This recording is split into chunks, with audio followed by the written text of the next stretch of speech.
Ladies and gentlemen, we are back. It is week 2 of the Tailgate Committee, your favorite new college football game day show. Tis I, Andy Hopper, back once again in the driver's seat here with my passengers, Mr. Tom Scavetta and our boy Noah Dibler down there in Georgia. So it was a very eventful week 1, boys. We had a few banger matchups. I think we jump right in to a week 1 recap. Tom, I want to start with you. What caught your eye in week 1? Obviously, we will get to your Fighting Irish. If you want to start with the Fighting Irish, we can do that, but tons of good games. Let's let you lead us off here. Yeah, I mean, I'll start off with the GOAT, Lee Corso, getting all his picks right. Should have had him come on the show last week. 90 years old, gets all of them right, and the boldest one of all was Florida State over Alabama. I think anyone in their right state of mind after seeing last season would have thought that was crazy, impossible. And yeah, Thomas Castellanos and the Knowles, they rushed for 230 yards and 4 scores. Corso goes out perfect thanks to that. A real shocker for me. Kalen DeBoer has now lost as many games as a double-digit favorite as Alabama as Nick Saban ever did in his tenure. I saw an Instagram post today of odds to become the next Alabama head coach. Like, they're already looking to move on from this guy because the standard is so high. And the front runner of that list was Tommy Rees, guys. Tommy Rees. I saw that list. I was saw like, that. damn. Shout out Auburn, man.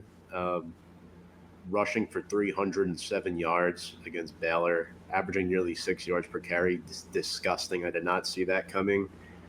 Also, Jackson Arnold rushing for 137 yards and 2 scores. I mean, hey, Arnold, I think he's back.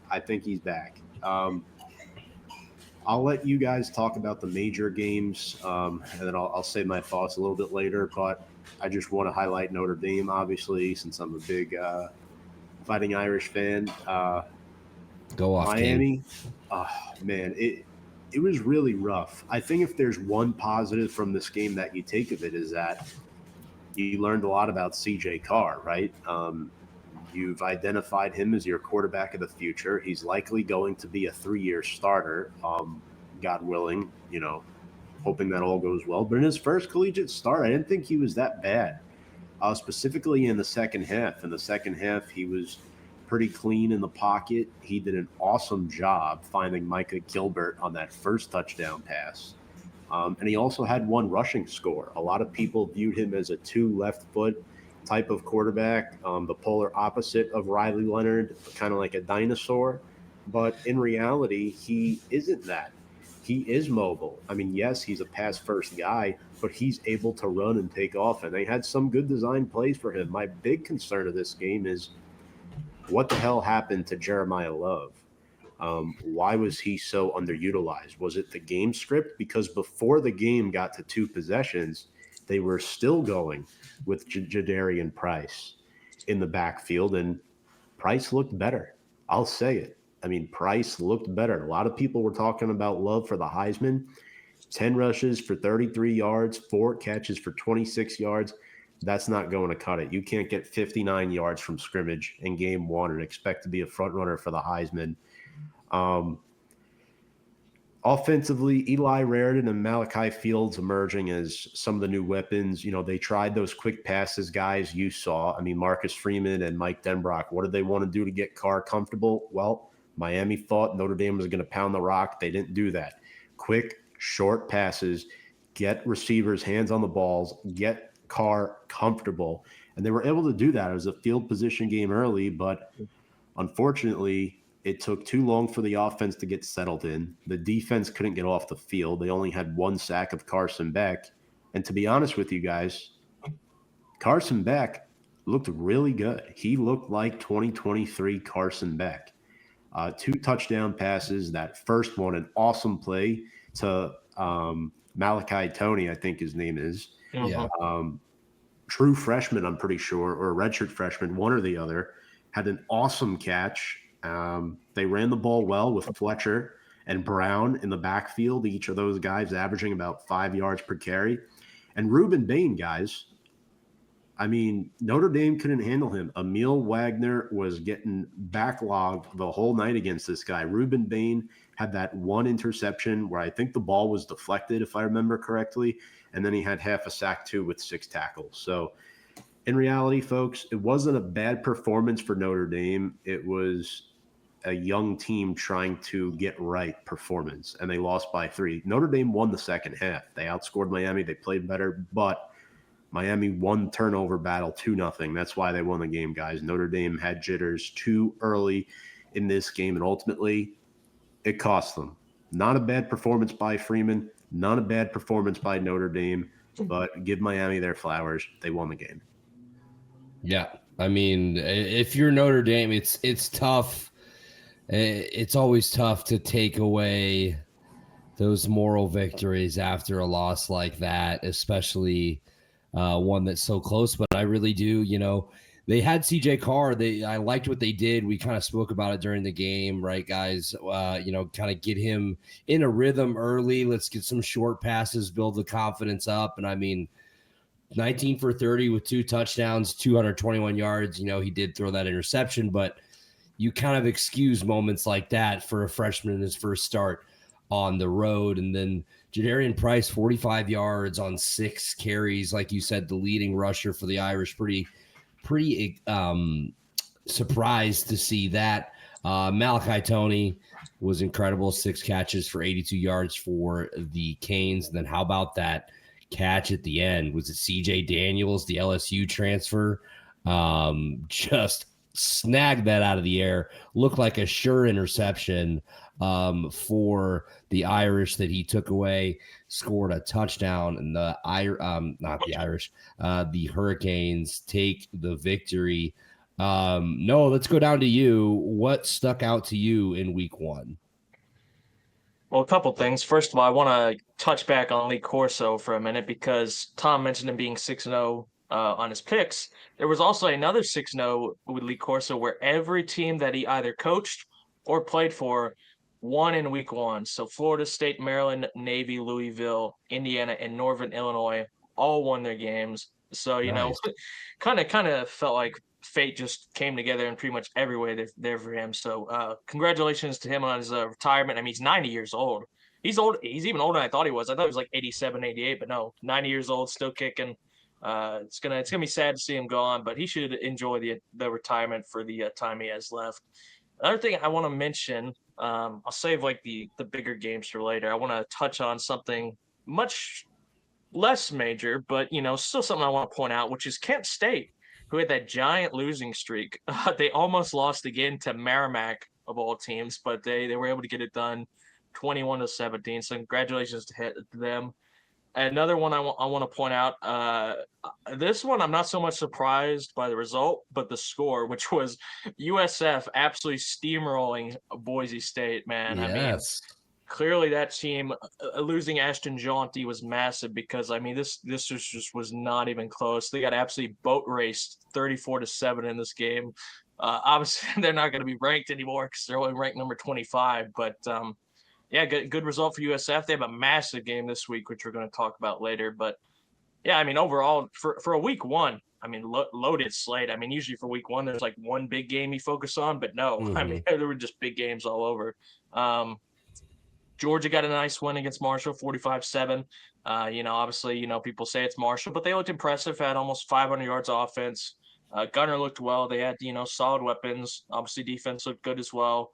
A couple big 4th down plays, 2 or 3 4th down touchdowns, I want to say as well. So good job by them. But yeah, I mean, it was a pretty exciting week 1. We're going to get into the ranked matchups later. Those were really exciting. Florida State, wow.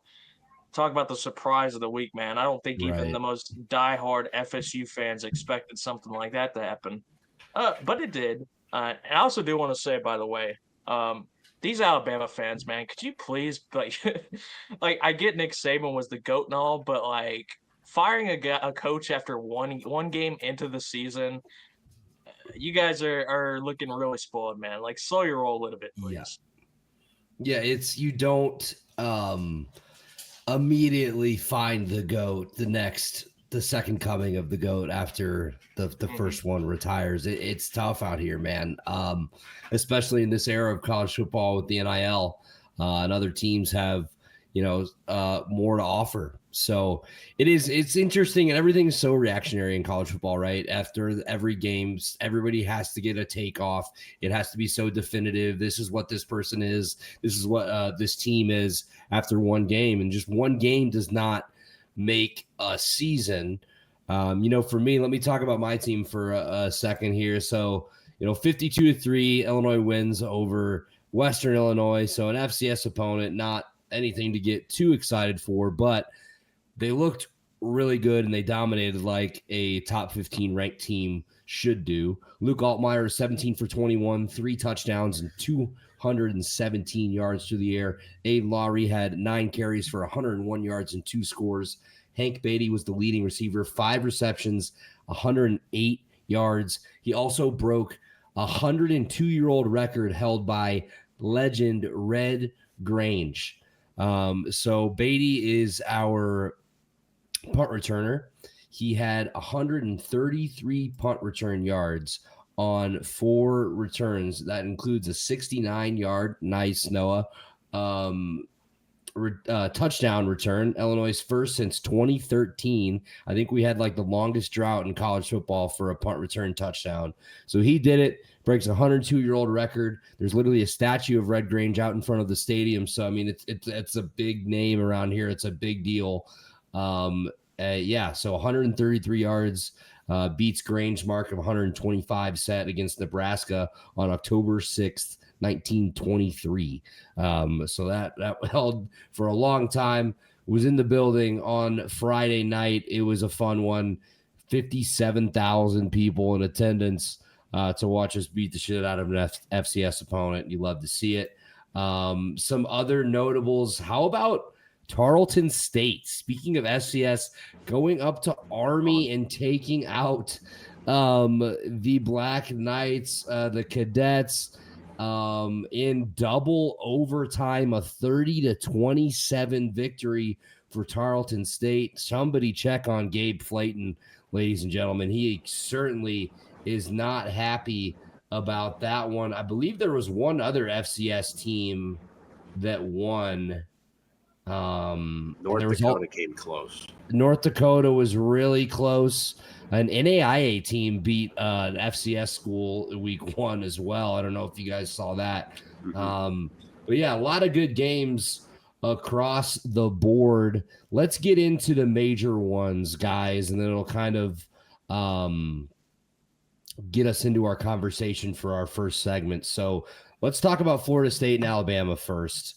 I know we've kind of already briefly mentioned it, but let's get into it because Noah, like you said, the surprise of the weekend, the shock of the weekend, 31-17, the Noles get it done, unveiling the brand new stadium. And they were pretty dominant from the start. I think Bama scored first, but then from there, FSU just kind of went on a run and took over the game. Does this mean that Florida State fan finally ate the poop or whatever he said he was going to do last year, and then completely ghosted after he didn't do it? Maybe he did it and the curse has been lifted. But Tommy Castellanos, he got some heat over the summer, right? He said, talking about Alabama, he goes, Nick Saban's not there to save him anymore. And oh boy, he was not there to save Bama. He said they didn't know how to guard him. 152 yards to the air, 9 of 14 passing, 16 carries for 78 yards and a touchdown for Castellanos. Just really looked good and had control over this game. Ty Simpson in his first official start for the Crimson Tide, 254 yards, completed 23 out of 43 passes for 2 touchdowns. Offense was pretty out of sync for most of the game. 50% completion percentage. I mean, that's never going to impress me. I'm sorry. They couldn't get anything going on the ground. Leading rusher was Riley with 31 yards on 5 carries. You did have Jeremy Bernard, 146 yards on 8 receptions. So nice day for him. But I mean, we were kind of talking about this one, guys. Shocker. Tom, give me your analysis of this game. I mean, what a start for Florida State.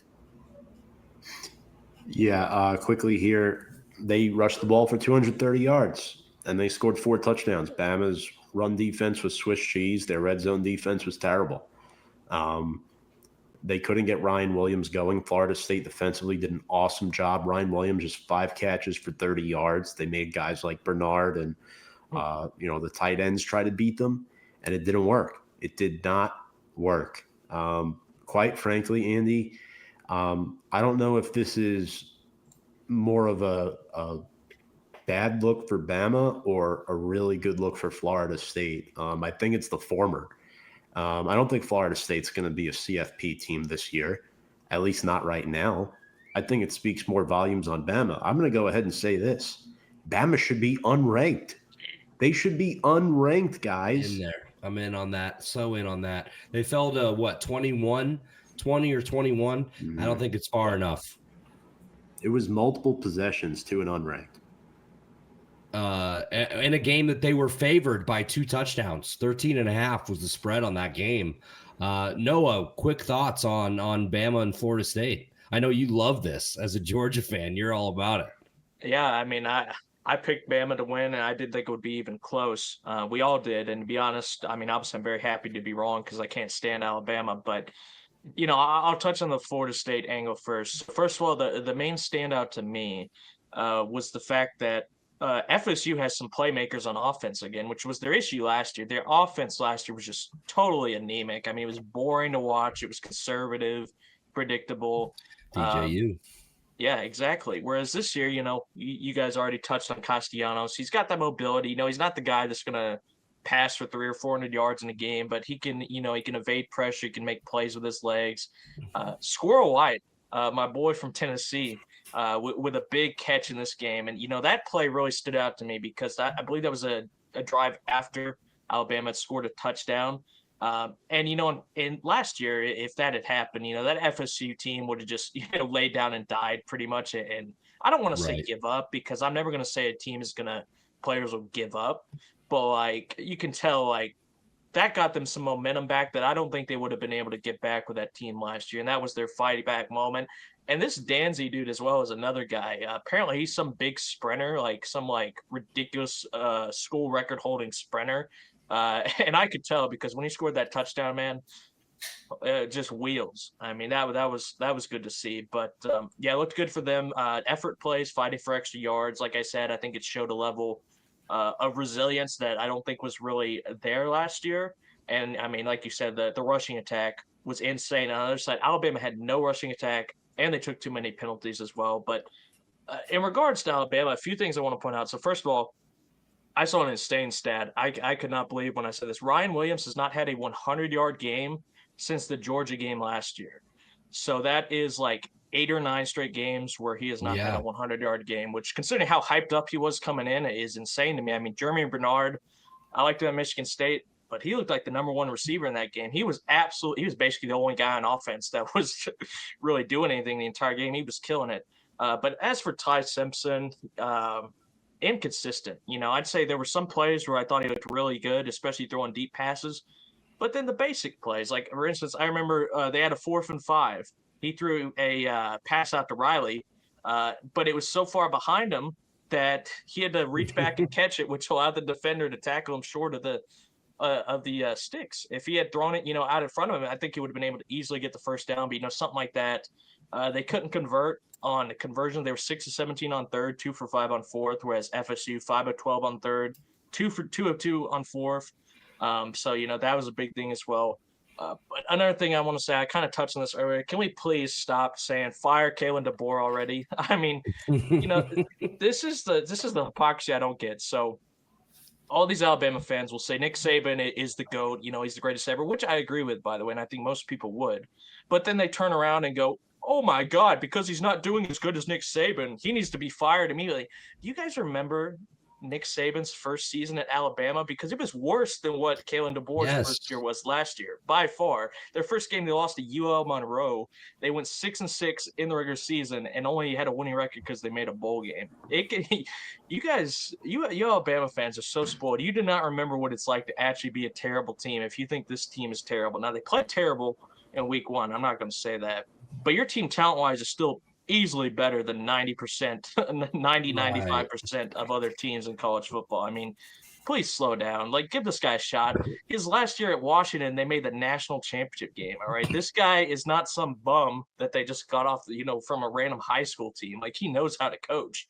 He might not be at Alabama level. That remains to be seen. But, I mean, come on, guys. I don't even like you guys, but you're just being ridiculous. Well, I mean, there's just no leash. Like, they don't know how good they have it there at Bama, right? The standard gets set so high that when that's not met, they start to freak out a little bit, even if it's after one game. But how about this? 23 straight wins in season openers, fellas. That streak has been broken by the Tide. They go down in week one. Let's move on to another huge game, another one that came down to the wire. LSU 17, Clemson 10. The Tigers go on the road and they get it done. Garrett Nussmeier, 28 for 38, a touchdown, 232 yards. Durham is your leading rusher for the LSU Tigers with 17 carries and 74 yards and a touchdown. Real mainstay of the offense. Had a good night for him.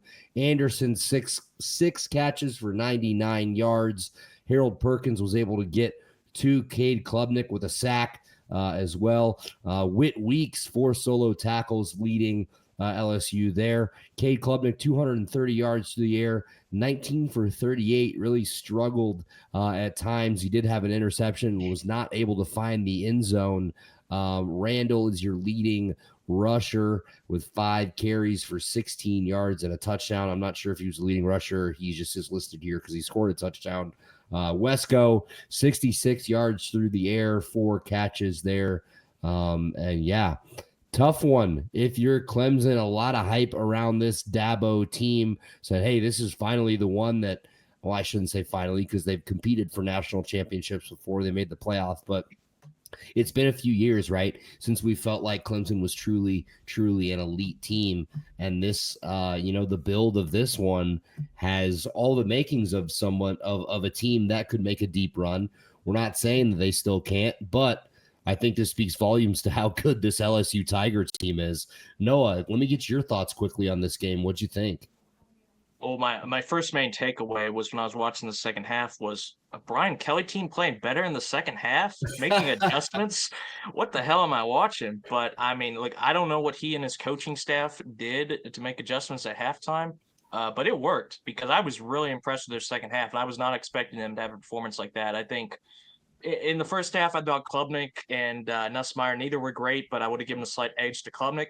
But in the second half, it wasn't even close. I mean, Nussmeier stepped up in this game, and it was clutch in the second half. And they just it wasn't, like a half where they scored 35 points or anything. But if you watch the game, you could tell they were dominating the second half because they held onto the ball for all but 9 minutes in that game. They outscored them 14-0. Clemson got shut out in the second half. And that was and by the way, I want to say this about Clemson fans. Please do not complain about the refs this game. You guys got one of the biggest breaks I have ever seen in my life with that overturned touchdown call. I have no idea why it was overturned. I mean, I saw the ball moved a little at the end, but he never lost control of it. He was down for about 85 seconds, and then they overturned it. And then the guy missed the field goal. And then later in the game, Clemson guy basically mugs one of their receivers the entire route, and then they have a clear roughing the passer like 2 plays later. And then the fans like, boo, boo, you guys. They made those calls were correct. The one they screwed up was the one that screwed LSU pretty much. And even then, LSU still won the game. So Clemson fans cannot complain about the refs this game. They should complain more about the fact that Clemson had 31 rushing yards on 20 carries, which is just totally not good at all. And also, they should be worried about the fact that Antonio Williams left the game and did not return, and that's a big weapon for them. And I think that definitely hurt their offense going down the stretch. But one guy I do want to shout out. First of all, their defense as a whole was amazing. I mean, I think getting, guys like Patrick Payton in there, getting Harold Perkins back, I think that helps as well. But on offensively, you mentioned Durham. I thought he was really impressive. He's going to have a bigger role this season, but 74 yards and a touchdown. He looked good. And another guy that really stood out to me, man, this Aaron Anderson guy is explosive. Six catches, 99 yards. He's got speed. He was making a ton of big catches on those drives. But yeah, I mean, big win for LSU, up from number 9, I believe it was, to number 3 now. Highest ranked team in the SEC, if I remember correctly. So good for them. And Clemson, I think they'll still be okay, just because I still think they're the best team in the ACC. This was out of conference, so I don't think it'll totally derail their season. But it was a bit surprising. I thought they would win the game. I thought it'd be close, but I thought they'd win. But no, I mean, LSU, amazing second half.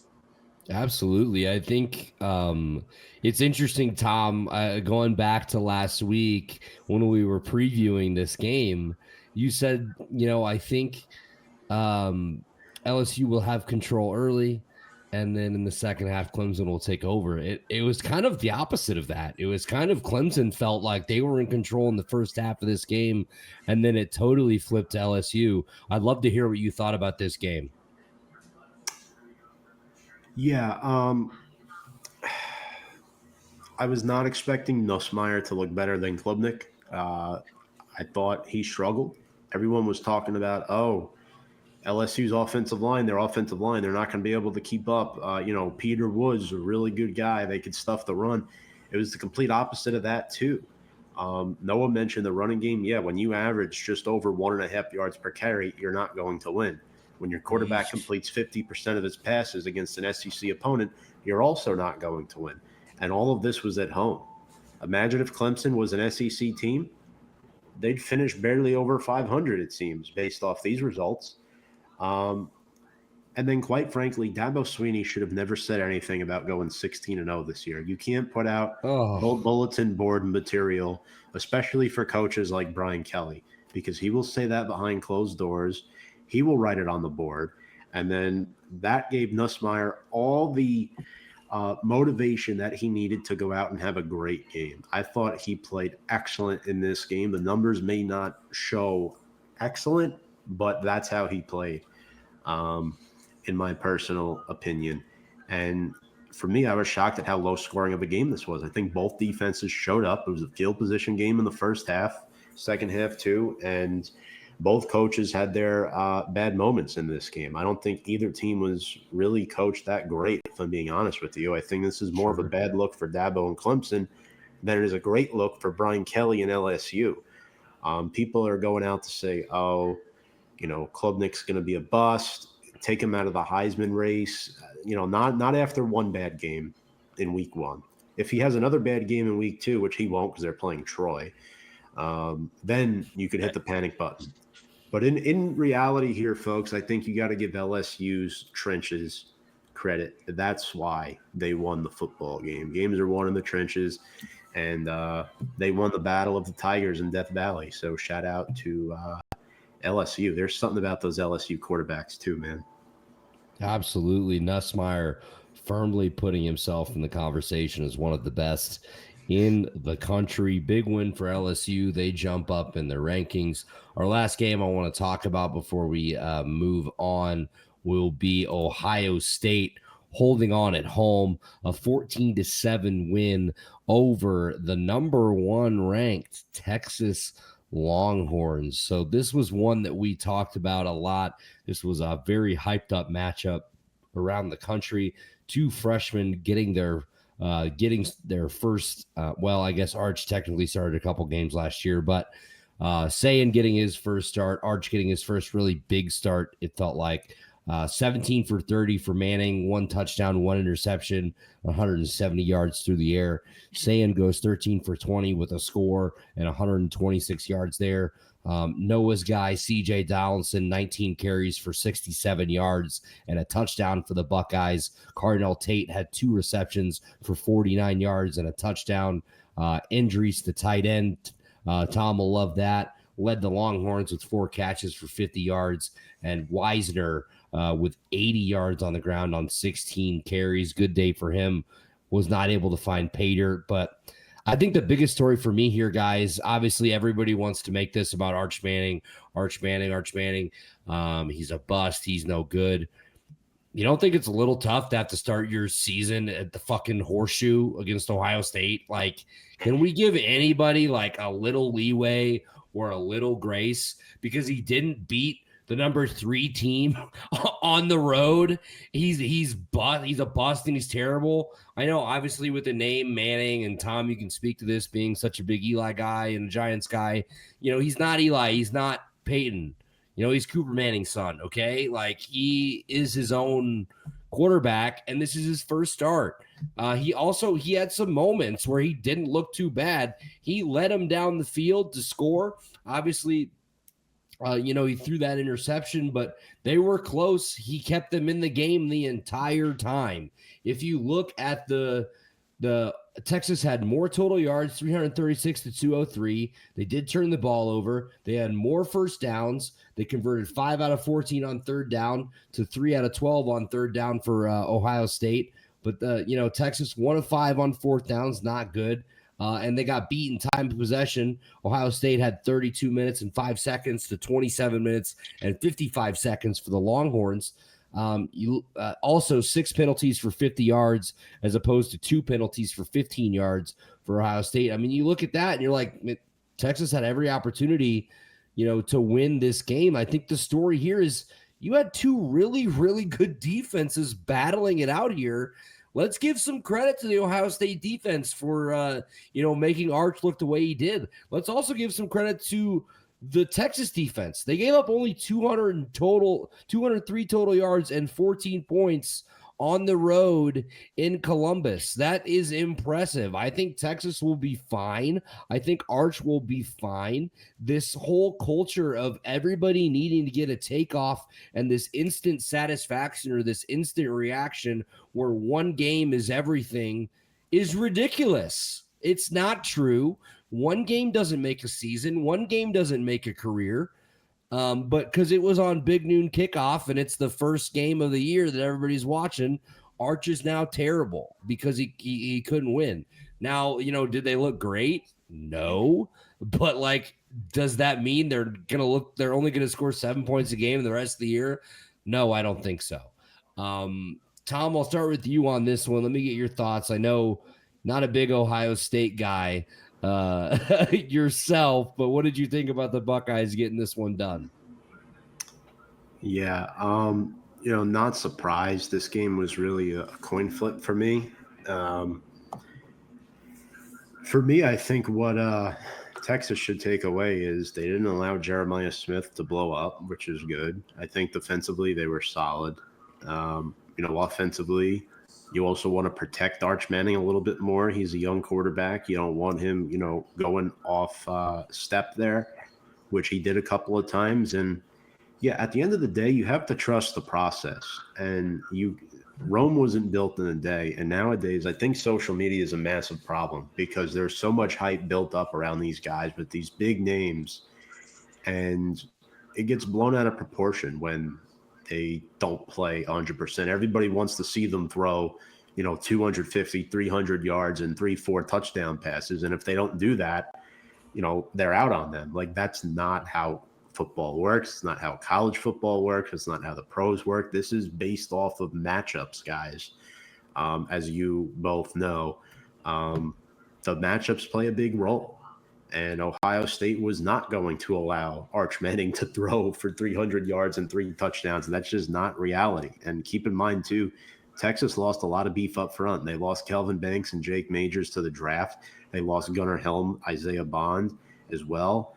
They lost guys. And, of course, Matthew Golden. Who could forget about him? Jaden Blue. I mean, they lost a lot of skilled players on their offense. It takes a while for a young quarterback to develop good chemistry with these guys. All in all, I give Texas a B- for this game. If we're going to grade it and grade Arch right now, that's probably what I would give him. I never viewed him as the number 1 Heisman candidate, though. I think the 2 seniors are who we should be talking about, and Nussmeier and Klubnik. Even though Klubnik didn't play well, we know he's going to have a good season. Carson Beck. Like, those are guys who are experienced guys. They played on the big stage. They had great performances. Arch, he played a little bit last year here and there, and I think you got to blame Sark a little bit too. But all in all, shout out Ryan Day and Ohio State. They played well. Once Lee picked them, it was over. Absolutely. Noah, what do you think? Well, first of all, I agree with you guys on Arch. I think, it is a bit ridiculous. First of all, I'm just going to say this. I thought Ohio State should have been number one from the jump, because my philosophy with this ranking process is always, unless it's like a case of like 2020 LSU where they literally lost their entire team, the only reason they were successful. In my opinion, the national champion should always be ranked number one until they give you a reason to show otherwise. And I think Ohio State showed why they're the defending champion, because they beat the number one team in the nation at their home house. It was a tight game, but they got it done. As for Arch, I do think people are throwing him under the bus a bit too early. I also think the opposite is true, where people were crowning him a bit too early. Like you guys said, him being the Heisman favorite. I think a lot of it's that last name, that name brand. You got to be fair. This is only his third career start, and his two last year were against UL Monroe and Mississippi State. So not exactly comparable to this level of competition. Right. I wouldn't say Arch is the main reason they lost the game. Obviously he didn't help them win. I think there were two main reasons that Texas lost. One is both a credit to Ohio State and Texas messing up, and the other one is just it is what it is. But the first one for me was the offensive line play. Ohio State absolutely dominated the line of scrimmage, especially in the interior, which also kind of leads me to my second reason I think they lost this game, which was Steve Sarkisian and this play calling. Because I have no idea why you see your offensive line getting absolutely dominated the way they did, especially in the interior, and you decide, what's a really good idea? Let's run quarterback sneak when we desperately need points. Not once, but twice. And they were 2 for 5 on fourth down in this game. Failed twice within the 10-yard line, by the way. I mean, that's a massive point swing, especially you consider they got the ball at the end of the game, guys, down 7, driving to try and tie the game. If they had kicked those 2 field goals, I mean, obviously it's impossible to predict, but I mean, it could have been an entirely different game for them in that way. But I think both quarterbacks in this game, showed their inexperienced guys making, some of their first starts. But in my opinion, Sayan looked a little more comfortable, because I said this last week, he's at home. He doesn't have to worry about the crowd being against him. And he didn't light up the score sheet or anything. He had 126 passing yards and a passing touchdown. But I thought he looked okay from the jump. He looked comfortable in my opinion. He was also getting really screwed by drops. I mean, his first 8 passes, he had like 3 drop passes, including one on a fourth down by Max Clare, who was projected by a lot of people to be the best tight end in the country this season.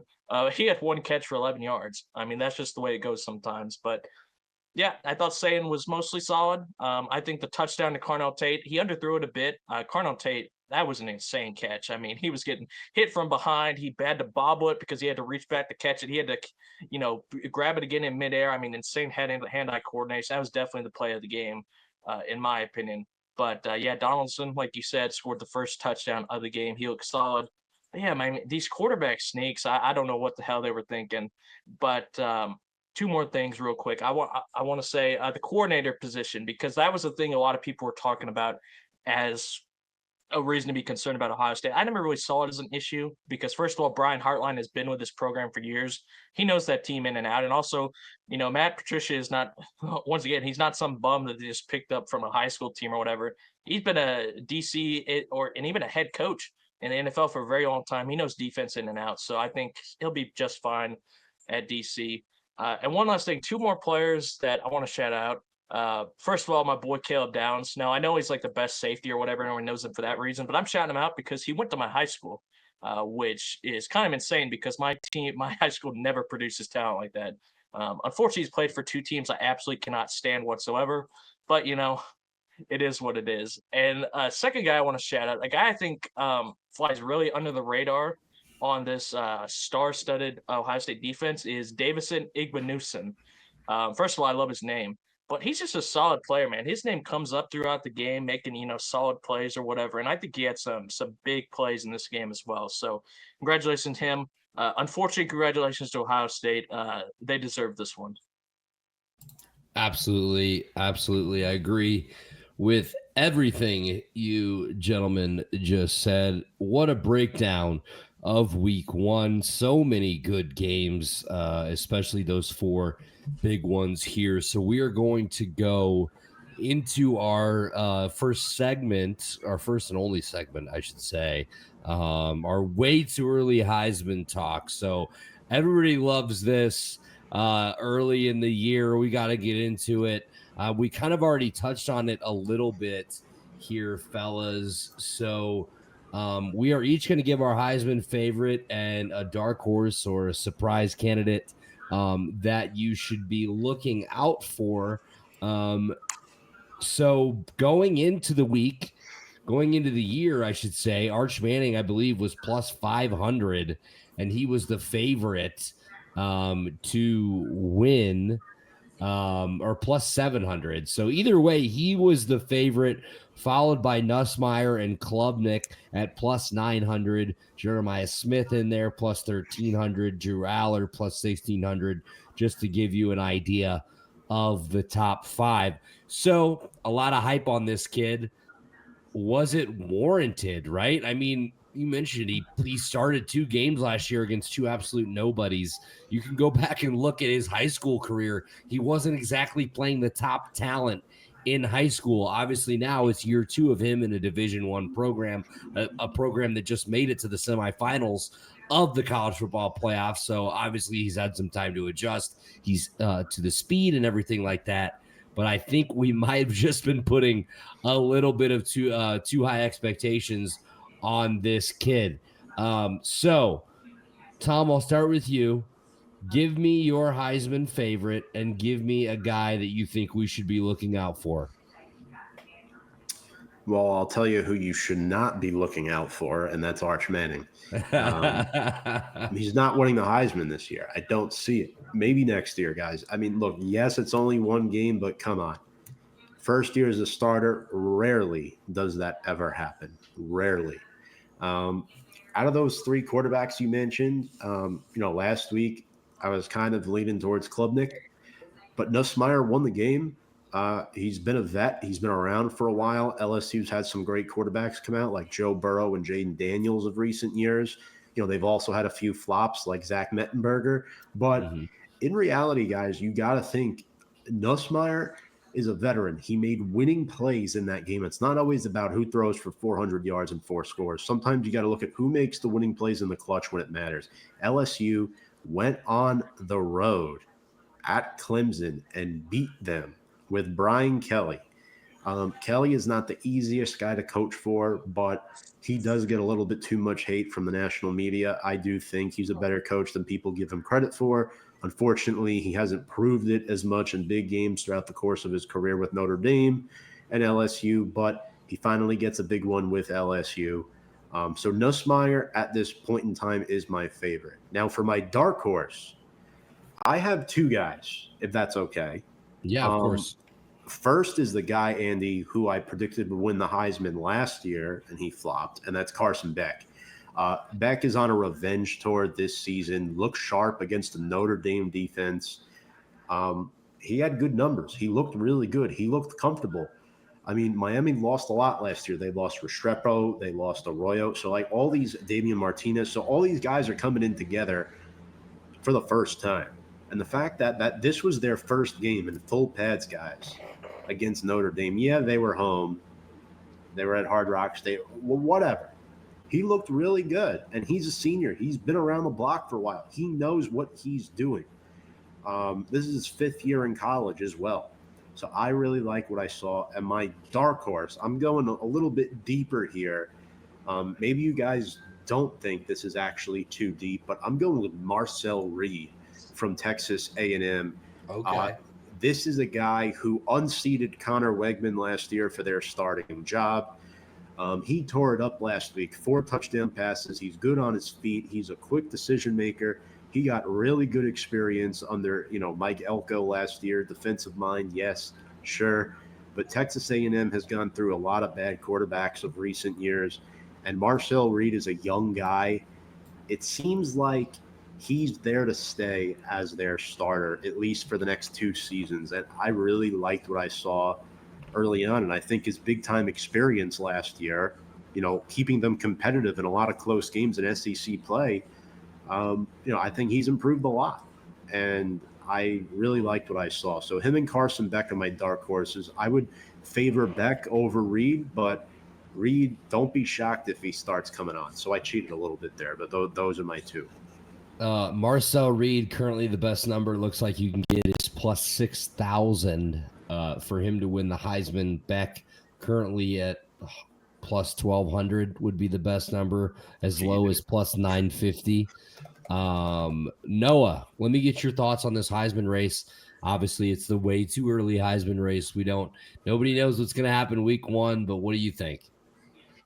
Well, this is going to be anticlimactic. I have the exact same 2 guys Tom just said.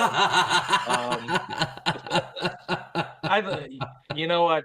I thought I was so smart. I looked at my research. I looked into these games. Yeah, Marcel Reed had over 300 yards and 4 touchdowns. No one else is going to say him. And then right away, it's out the window. But for my favorite, I have Garrett Nussmeier, just because he didn't have one of those insane games like 400 yards and 4 touchdowns or anything, but I'd say probably one of the top 2 components for winning the Heisman. The first is statistics, obviously, but the second is those Heisman moments. In my opinion, he had a Heisman moment already in that second half, leading that team back and leading them to victory on the road against the number 4 team in the nation against an elite defense.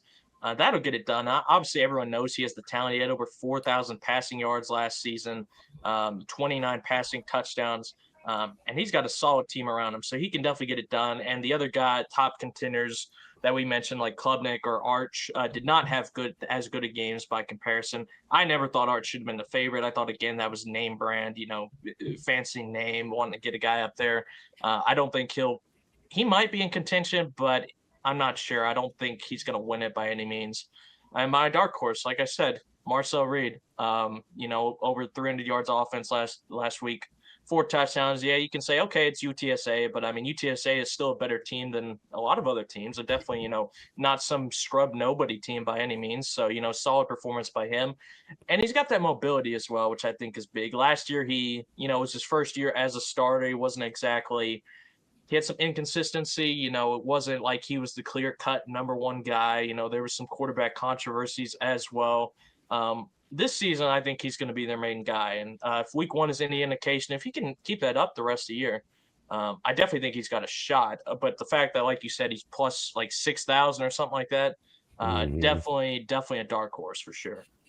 Absolutely. I like that you guys are pretty lockstep in your answers there.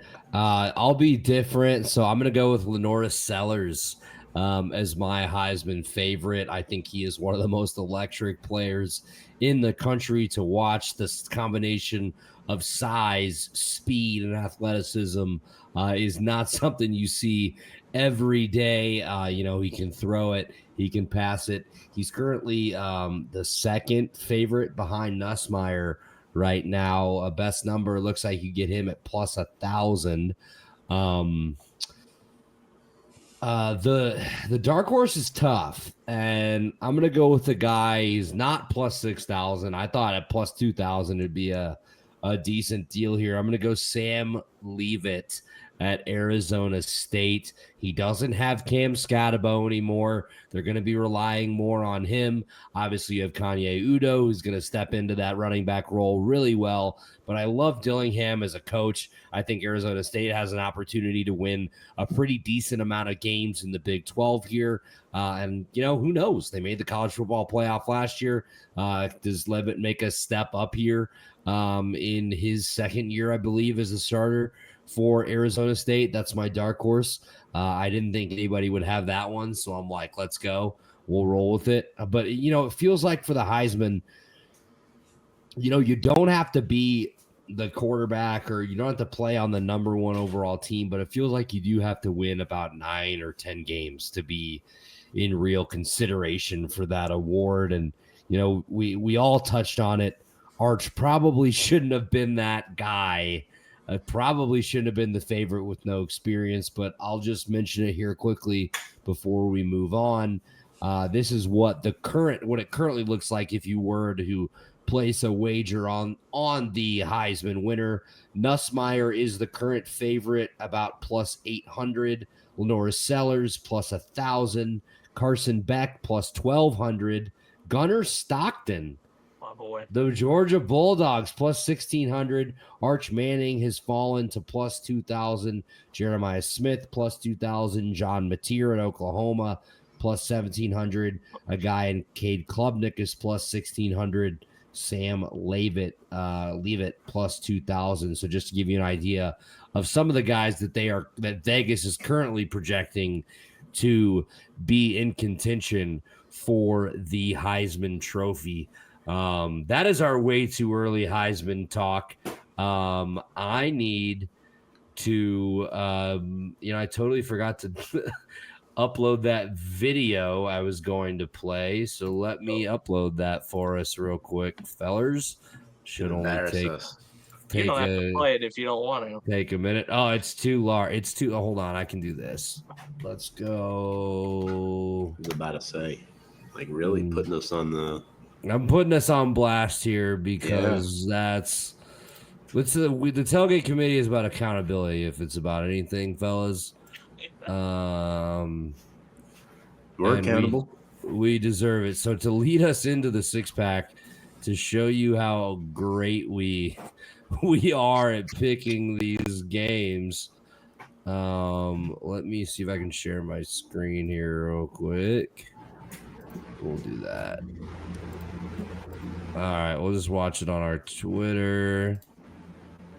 Here we go. Team here, the team that ended last season on a better note. In previous seasons, I would say when in doubt, you pick the SEC, but it's year 2025. That strategy goes out the window. Give me Bell. Yeah, I agree with Tom. I'm going to pick Baylor in this game as well. I just think Auburn has way too many question marks. They won 5 games last year. Like Tom said, Hugh Freeze absolutely on the hot seat. More experienced team. They're at home. Chalky, give me the Bears. It's a sweep for Baylor. So bet all your money on Auburn. We told you right there. We told you right there. Yeah, hammer out. Anything like we're used to. I hate to say it, I think they still have UGA PTSD, and I think it's going to keep affecting them here, man. I would like to see Florida State keep it close. I just don't think it's going to happen. I think Alabama's going to win this game 42-10. The 2 checkpoints for them to compete in this game, they won't be able to check off either box. Bama wins by 25. Oh, not a lot of confidence in the Seminoles here on the first episode of the Tailgate Committee, folks, and I hate to pile on to Florida State Nation, but I will be taking the Crimson Tide as well. Ty Simpson finally gets his chance, and I expect him to take full advantage of it. Oh, no. Unfortunately, I hate to say this because I know Tom absolutely loves this guy, but big game BK, man.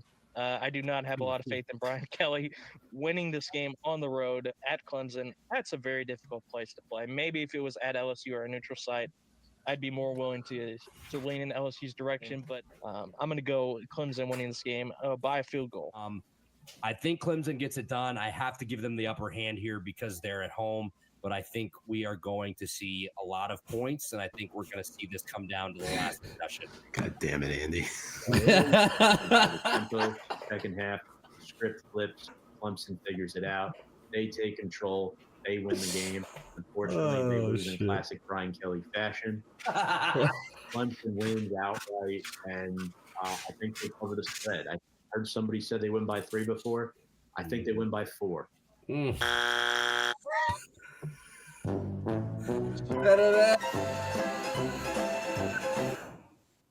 Man.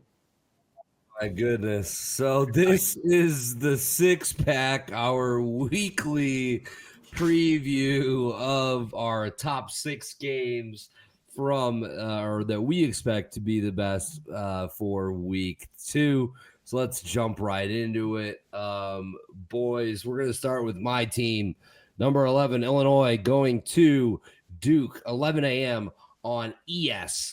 ESPN. Illinois currently favored by 2.5 points, and this is one that the Fighting Illini should not take lightly. There have been a lot of questions about this one in the national media. A lot of people thinking that Duke has a really good chance to win this game. Obviously, they're at home. They paid a shitload of money to get Darian Mensah to come up there. I believe the highest paid transfer in the nation. He's a very good quarterback. You have Manny Diaz as the head coach. You know what he likes to do defensively. He's a defensive-minded guy. He's going to try to get after the quarterback. The offensive line is going to need to give Luke Altmaier time. They're going to need to protect the quarterback here and let him cook. I mean, this offensive line is one of the best, if not the best, that Bielema has had in his tenure here in Champaign. They have been together now for 3 or 4 years. Obviously, both of these teams are coming off 2 pretty big wins. FCS opponent, Duke, 45-17 win over Elon. They did give up 160 yards on the ground to Elon last week. I think that's something that if Illinois is able to take advantage of, it could really, benefit them or go in the Illini's favor. Illinois has rolled up more than 200 rushing yards in their opener against Western, kind of got whatever they wanted. Obviously Lowry had 101 yards and a touchdown. You have the combination of him and Caden Fagan. If the Blue Devils can't stop them, it could be a long night for Duke. I am a little concerned about this game. I'm worried about this game, obviously, with the spread being so low for Illinois. It's going to happen when you're on the road. It's a high major opponent playing an ACC team.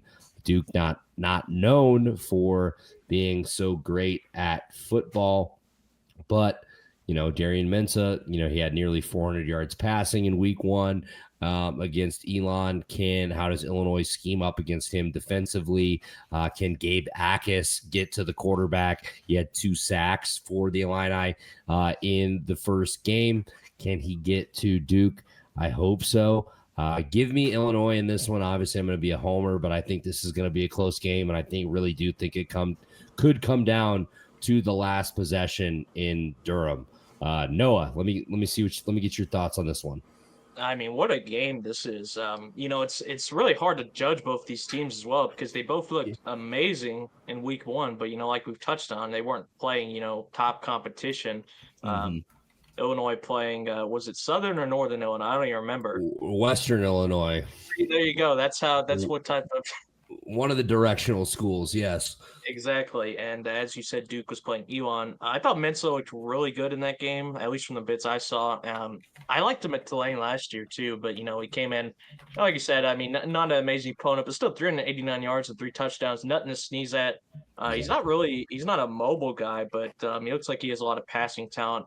On the other side, I think Altmaier is solid. I wouldn't say he's elite or that he's bad or anything. I think he's just solid. He was pretty solid last year. I think he had like 22 touchdowns or something, 6 interceptions. Kind of the same thing Mensah actually did for Tulane. So, I mean, kind of a wash there in my opinion. I'd probably say Illinois has better skills positions.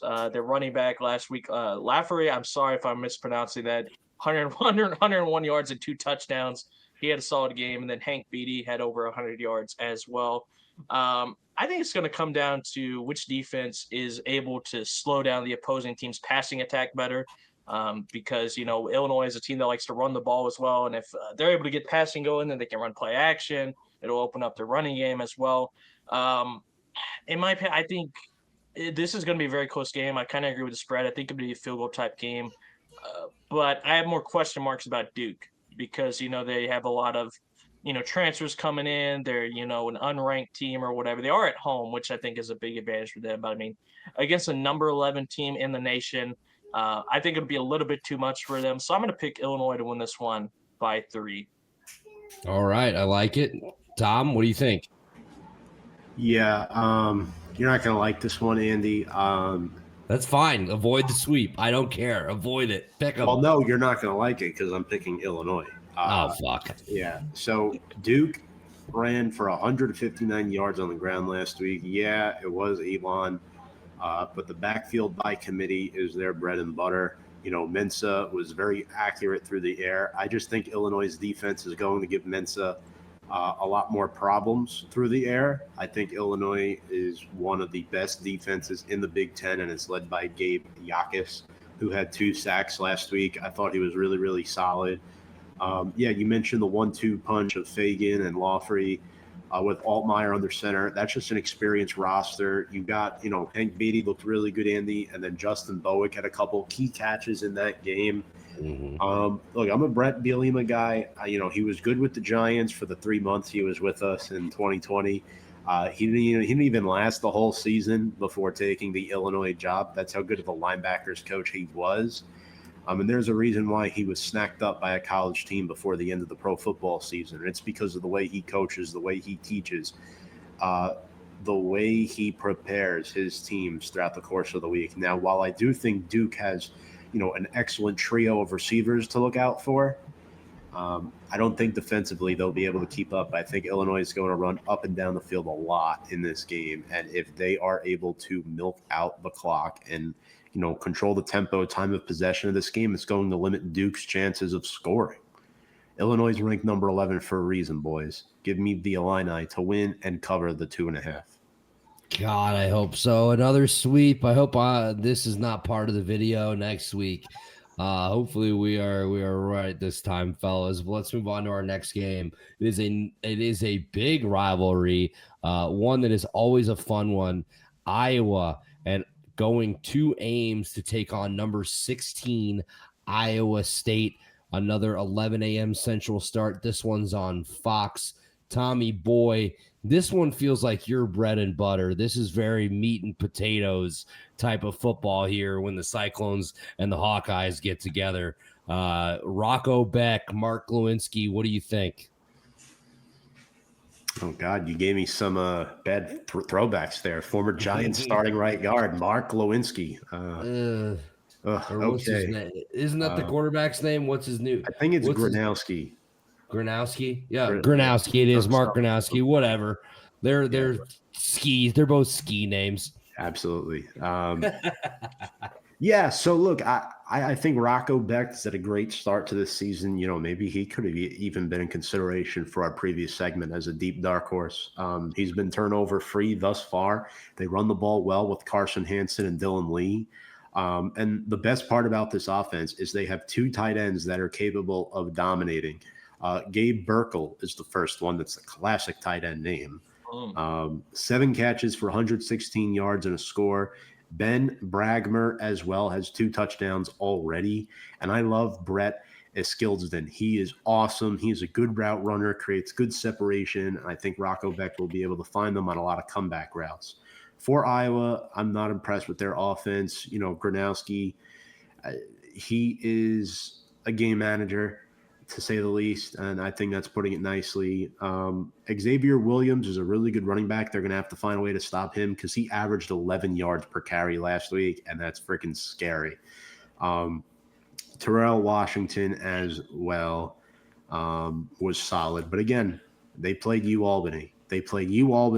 And they only beat them by 27 points. Why? Because their possessions are limited. Don't look too much into the score and be like, oh, they only beat them by 27. They beat them by 4 scores, guys. For an Iowa team, a 27-point win is massive. They don't win many games by multiple possessions. And defensively for them, there's one guy who's going to be, I think he's going to be a future stud in the NFL, and it's defensive tackle Aaron Graves up the middle. He can occupy 2 offensive linemen at once. Iowa State's offensive line is going to have to contain him. I think they're able to do it enough to pull out the win, but I do think they fail to cover the spread. I think they only win by 3. The spread's 3.5 as of right now. All right, Iowa State, the Cyclones for Tom. I agree. I think Iowa State is going to get this one done. They're at home here, so I give them the slight edge. Rocco Beck, he has 6 total touchdowns on the year, 5 of those through the air, 1 of those on the ground. Tom mentioned earlier he has yet to turn the ball over. These games always seem to come down to a field goal at the end. This is going to be like a 16-12 game or like a something like that. I like Iowa State. I just think their offense is better. You can trust them more. They were Iowa was very one-dimensional against UAlbany last week, and it was all the run game. There was a lot of talk about Gronowski. That clip. Did you guys see that clip of him in training camp? Had Iowa fans like freaking out. He made like a 5-yard out route throw, and they're like, "We haven't had a quarterback that's been able to do this in years." It's like, if that's what you're getting excited about, you might be in for a long year. I mean, he was really, really good at South Dakota State. I don't want to take anything away from him, but I'm going to trust Rocco Beck over him, a guy that's been in this Iowa State program for a couple years and quite frankly has played better so far this year. So that's 2 sweeps in a row. Sorry to Iowa State and Illinois. We're going to go to our 3rd game of the year. Of the week. I didn't make a pick. Oh, you didn't make a pick? No, never mind. No. I'm sorry. Never mind. It's not a sweep yet. I forgot that I didn't go to Noah first. Noah, Iowa State, Iowa. What do you think?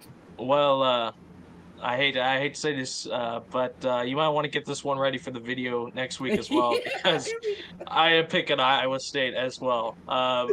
Main reasons, first of all, you can clip this part for the video if you need it next week. Iowa's offense is a complete and total joke, dude. Like, it is just embarrassing. I'm looking at their stats, man. I mean, listen to this. This is the most Iowa stat I've ever heard. Iowa's leading receiver this year, 1 catch for 13 yards. 44 passing yards. I mean, my God, man. I will say this, Xavier Williams is a beast. Don't get me wrong, but I think what Iowa State should just do, they shouldn't even put 8 men in the box. They should put all 11 men in the box. Dare this guy to throw the football.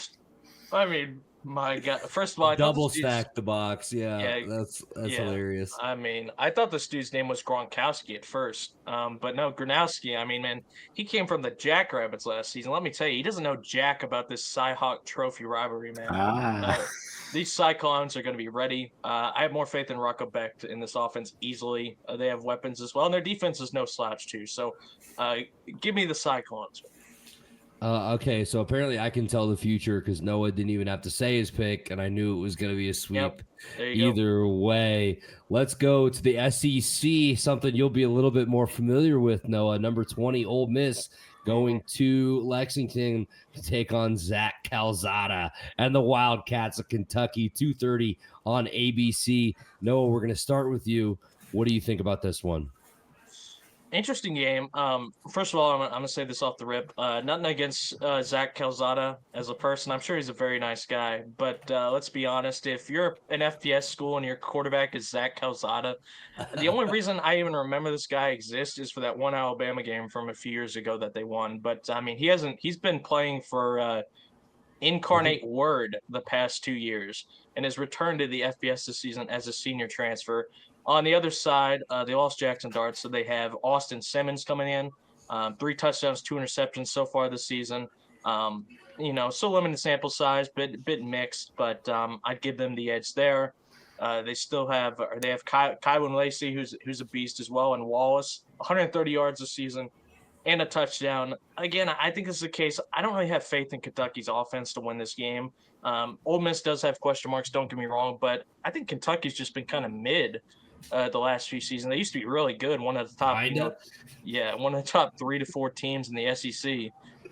But they have fallen off a cliff, man. I mean, it's just not been good for them lately. They did win their first game against Toledo, 24-16. Obviously not a statement win by any means for them. Whereas Ole Miss played poor Georgia State, my guys from Atlanta, I believe, and they won 63-7. So, yeah.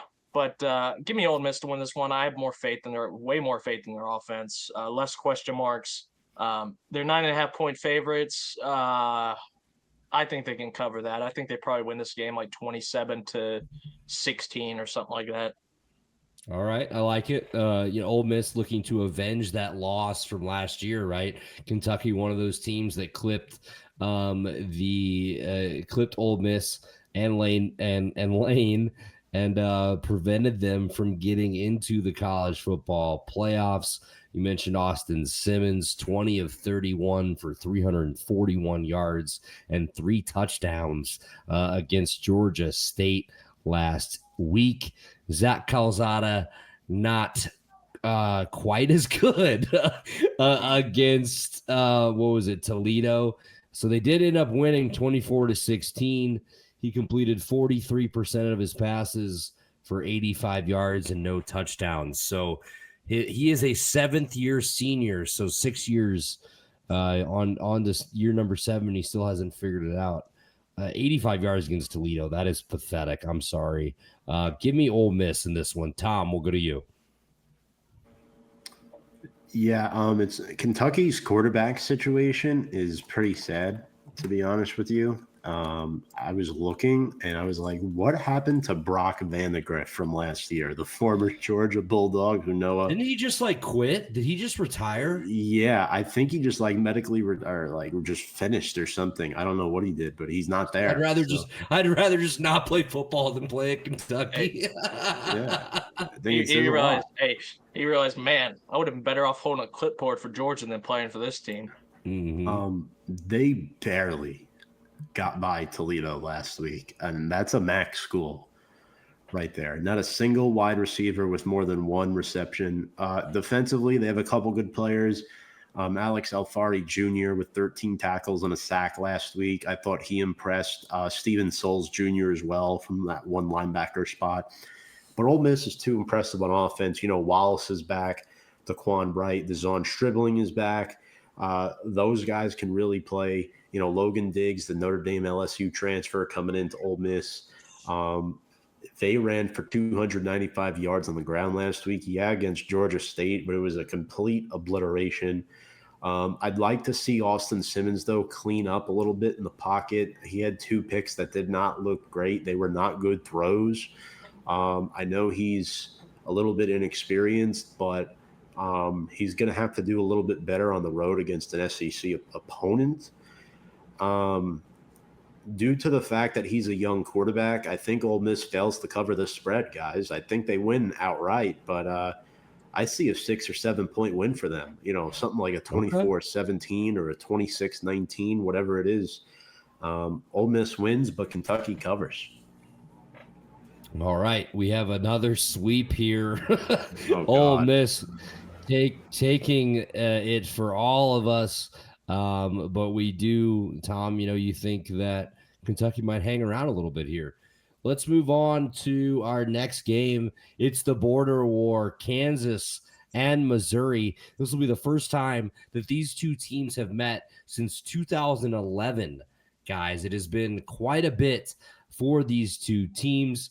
I think the biggest story for me here is Jalen Daniels. What is he able to do for Kansas? Can he take care of the ball? Can he hurt Missouri with his legs? Are they able to run the ball effectively as well? You have a couple guys in questions. Bengali Kamara missed the Wagner game. He's a linebacker for them, normally starts, could be questionable for this game. LaShawn Williams, Gage Keys, Joseph Sipp Jr., Jason Gilliam also questionable. Missouri 61-6 over Central Arkansas in week 1. A bit of a laugher for them. But I really want to see this Kansas offense and what they look like against an SEC defense. Daniel Hishaw Jr. in the backfield, Emmanuel Henderson catching passes. Are they able to make some big plays for Jalen Daniels? And I'm going to say this, folks. Give me the Jayhawks. I think they go into Columbia, and I think they get the upset this week. A lot of people very high on Missouri this year. I still think the Tigers could have a good year. I like what the Jayhawks are cooking. Lance Leipold in, I think, year 3 or year 4. Jalen Daniels, his last ride with the Jayhawks. Let's go out with a big-time victory over the Tigers. Tommy Boy, what are you thinking?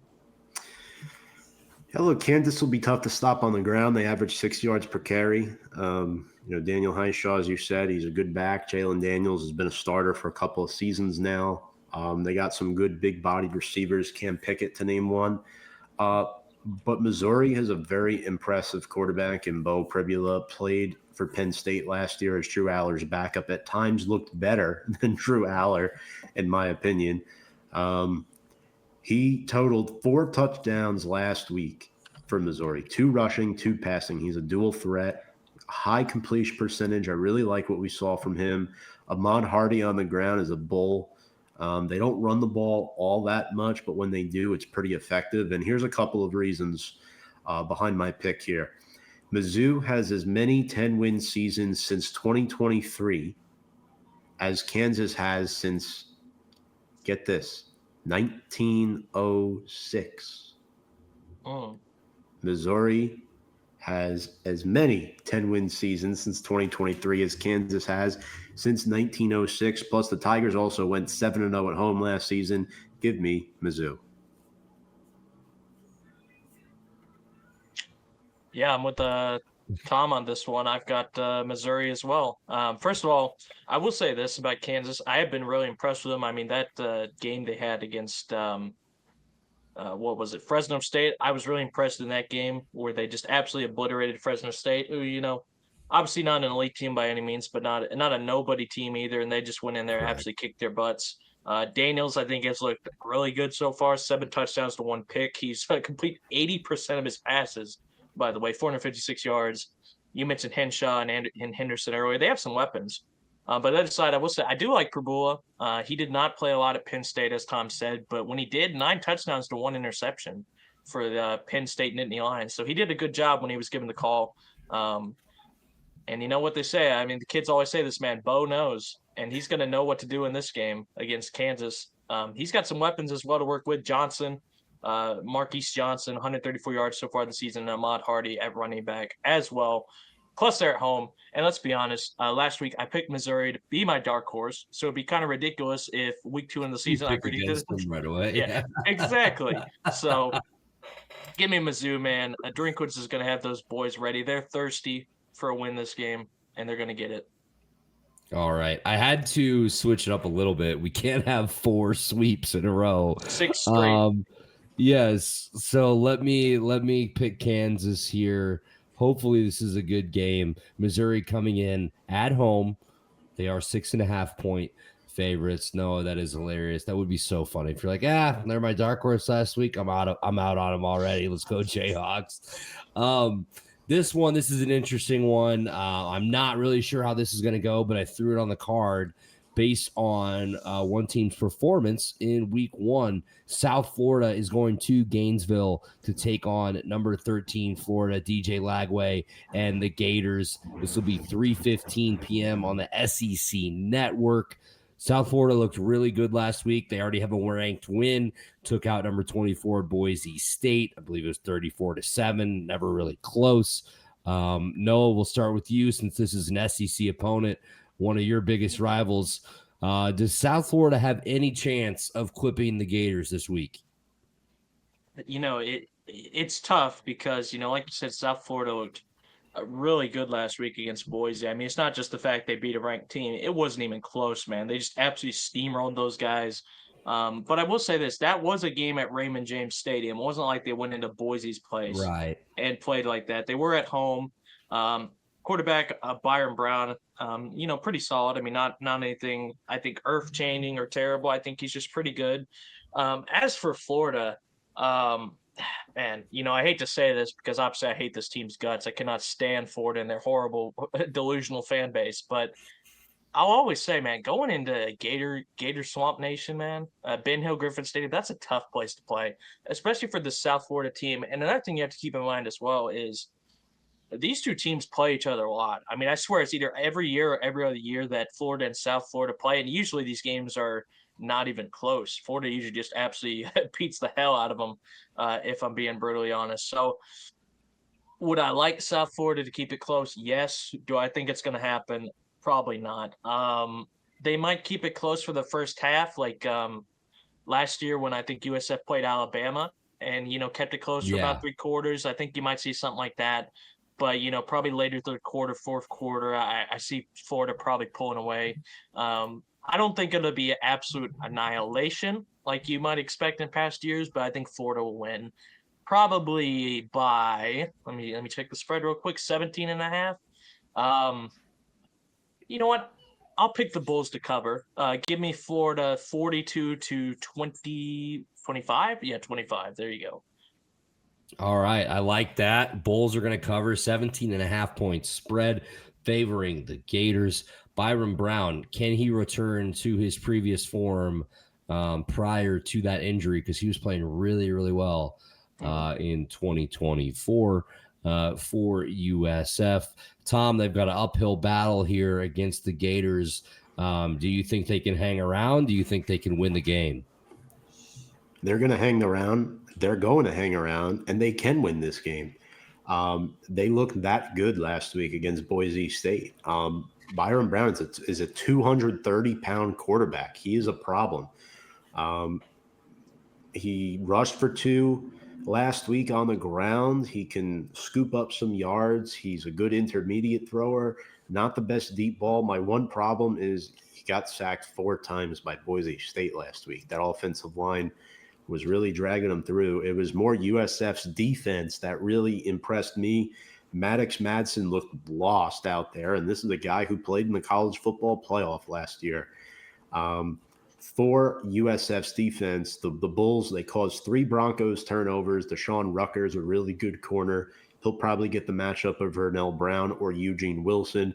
And then Jalen Schuler over the middle as well, had 14 stops last week. So they did an awesome job. And Boise State was ranked last week. Say what you want about them being at home against Boise State, you know, a G5 school. I don't care. Boise State was ranked. They were a CFP team last year, and they tossed them around. I mean, they tossed them around the playpen, guys. They looked that dominant last week. And Florida's coming off a dominant win against an FCS school in LIU. Lagway only had to throw the ball 18 times. I think the backup quarterback ended up with better numbers than him because he played half the game. Jaden Ball was awesome up the middle. Hayden Hansen, the tight end, had a nice touchdown. The Gators also had a pair of fumble recoveries, so defensively they're improved. I think they have a really good first-round talent in defensive tackle Caleb Banks. He's going to have to make plays up the middle in this game. Last time these two teams played, guys, it was a 3-point game, and it was in Gainesville. This time around, oh, man, I was texting my buddy before. He's an assistant coach for USF men's basketball. He wasn't feeling it. I was really considering picking USF. He wasn't feeling it, so I'm not feeling it either. I think USF easily covers this spread.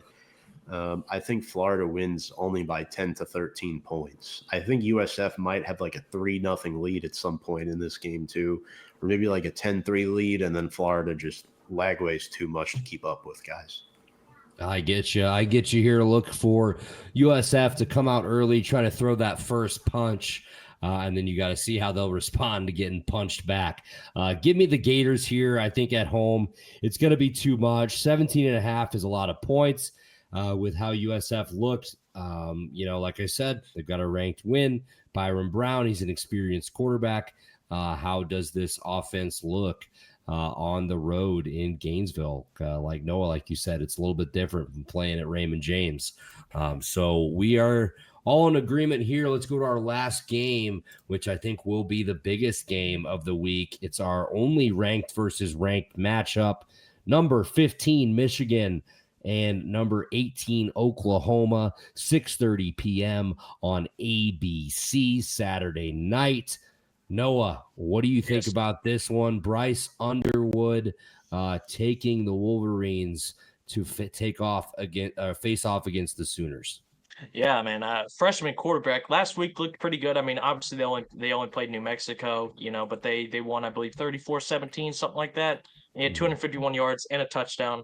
But on this side, John Mateer, man, he looked really good last week. 3 touchdowns, 392 yards.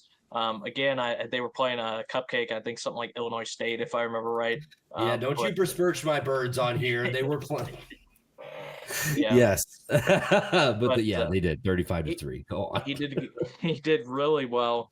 I think the main key for this game, first of all, Oklahoma's at home, which for close matchups like this is always a big deciding factor for me. I think their defense, first of all, they still have Brent Venables, whose hallmark is defense, and his defense is going to have their hands full because I think Underwood looks promising, but also they have some weapons. Tom, I know you love your tight end names. How about Marlon Klein? 93 receiving yards in week 1, had a touchdown as well on 6 catches, and also at running back. I forgot they got this guy, actually. Justice Haynes, really liked him at Alabama when he was given the chance, and last week had 159 yards and 3 touchdowns. They really need to key in on slowing him down because if that Michigan offense gets their running game going to get some play action going as well, that could be something to have a handful with. But I think just even though I do like Underwood, he is an inexperienced guy, whereas I think John Mateers looked really good from the bits I saw from him last year and obviously week 1 here, and they are at home. So, SEC bias, as they say. I'm going to lean in Oklahoma's direction here. It'll be a close game. 5.5 spread, over under 44.5. I think that's actually pretty accurate. I was going to go something like 24-20, Oklahoma. All right, Sooners for Noah. Tommy boy, what do you think? Yeah, it's going to be an interesting game. Sooners dominated last week. Their defense was awesome. John Mateer, high completion percentage, threw for nearly 400 yards as well. Passed for 3 touchdowns, rushed for 1. This is a guy who's definitely a Heisman dark horse in his own right. How about Oklahoma's tight end, Jaron Kanak, with 5 catches for 90 yards over the middle of the field? This guy is a dog. He could play. Deion Burks and Keontez Lewis, too, are solid perimeter options for them. I'm excited to see what Oklahoma does because they really struggled last year. Brent Venables was on the hot seat. They need to get things going quickly. This is a huge way to stamp your foot early on in the season. Freshman quarterback playing his first true road game at the collegiate level in Bryce Underwood. He impressed last week. Justice Haynes, the transfer from Alabama, has that experience factor. I think Michigan will have to lean on him. He rushed for 3 touchdowns, and Noah talked about Marlon Klein. But defensively for Michigan, they have some really good linebackers on this team that is going to give Mateer some problems, I think. Ernest Hausman, impressive guy who's been there for a long time. He's learned under some good quality veterans. Cole Sullivan had a sack and a pick last week for the Wolverines. And the son of Todd Bowles, Troy Bowles. This guy can play. Look out. His high school film was awesome. He might even be starting. I'm not 100% sure, but if not, he will definitely be rotated into the game because he could move. He's a sideline scraper. It's tough, man, because this is a Norman, right? It's 4.5. I'm going to lay out the points. I'm going to lay out the points and say, Oklahoma wins by a touchdown. Okie by a touchdown for Tom. Look, guys, I think you hit on it pretty perfectly here. This is a first true road game for a true freshman. Excuse me. First true road game for a true freshman in Bryce Underwood. All the hype in the world, right? Super, super talented kid. Can he put it together in a hostile environment in Oklahoma? They and Norman, they are another one of those spoiled fan bases that can't ever believe that their program isn't fighting for a national championship. They seem to have a pretty good team this year, led by John Mateer. I'm going to go experience every time. Michigan is going to have to lean on Justice Haynes. I think you hand the ball off to him early and often, take the pressure off of Underwood, and then see what happens. Mateer is just too electric with his legs and his arm. So give me the Sooners. Another sweep. We are very chalky this week, boys. But in our defense, for how awesome that slate was last week, this one leaves a little bit to be desired. But we will never complain. I will never complain about football. You have a finite amount of football you're able to watch in your lives from this point on. Just remember that. Cherish it. All right, you guys better lock it up. Let's go to our lock of the week, and then we'll get the hell out of here. Tom, do you have one pick for me for the week? What are you eyeing? Yeah, this is a game we could have even put on the card, only because they were that impressive. I have the James Madison Dukes covering that 14-point The Dukes. Plus 14 against Louisville. I thought Miller Moss was very shaky last week. I think he's going to be shaky again. JMU has a chance to win this one outright. Out of the Sun Belt. I don't know if they do. I think it's going to be a very close game. But James Madison, my lock of the week, they are covering 2 touchdowns. Everybody's saying it. It must be true. But I've done my research. I'm not that high on Louisville this season. You know, losing Tyler Shook to the NFL, Miller Moss, USC, he was so, nothing too special. We'll see what happens, but I think James Madison plus 14 is a guaranteed lock. Add it to my card. Add it to my card immediately. Noah, what do you think?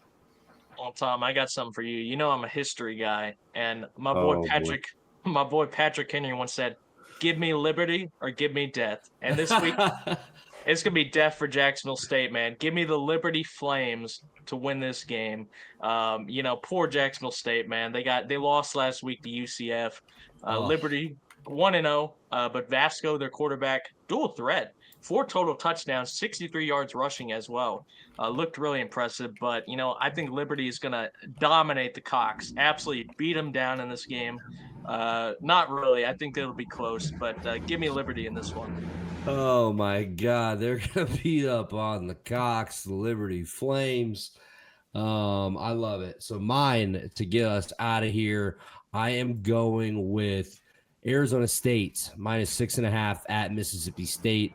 I think they can easily beat the Bulldogs by a touchdown. I know, obviously, Mississippi State at home, but Arizona State is just that much better, and Mississippi State hasn't been good in 5 years, 3 years, 4 years, so I don't foresee them winning this game. I like Arizona State, so give me that.